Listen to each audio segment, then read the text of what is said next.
Hi friends, welcome to Karthik Telugu news. ఇవాళ టిడ్కో గృహాల గురించి ఒక ఇంపార్టెంట్ అప్డేట్ న్యూస్ అయితే రావడం జరిగింది. దీని గురించి మరిన్ని విషయాలు ఈ వీడియోలో తెలుసుకుందాం. దయచేసి ఈ వీడియోని అక్కడ స్కిప్ చేయకుండా చివరి వరకు చూడండి ఫ్రెండ్స్. అలాగే మా ఛానల్ సబ్స్క్రైబ్ చేసుకొని మాకైతే ఒక సపోర్ట్ అయితే ఇవ్వండి. వివరాల్లోకి వెళ్ళినట్లయితే టిడ్కో గృహాలకు సంబంధించిన బ్యాంకు రుణ వాయిదాలను ప్రభుత్వమే చెల్లిస్తుందని టిడ్కో చైర్మన్ అజయ్ కుమార్ పేర్కొన్నారు. తిరుపతి జిల్లా వెంకటగిరిలోని టిడ్కో గృహాలను సోమవారం ఆయన పరిశీలించి లబ్ధిదారులతో మాట్లాడారు. 2024 డిసెంబర్ నెలాఖరు వరకు లబ్ధిదారులు చెల్లించాల్సిన బ్యాంకు రుణ వాయిదాలను ప్రభుత్వం చెల్లిస్తుందని స్పష్టం చేశారు. ఇందుకోసం 1,045 కోట్ల రూపాయలను కేటాయించిందని చెప్పారు.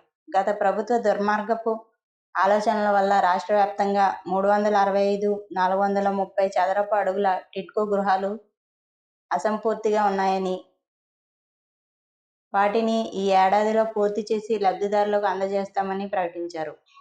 ఇందుకోసం హడ్కో ద్వారా ప్రభుత్వం 4,500 కోట్ల రూపాయల రుణం తీసుకుని నిర్మాణాలు పూర్తి చేస్తుందని వెల్లడించారు.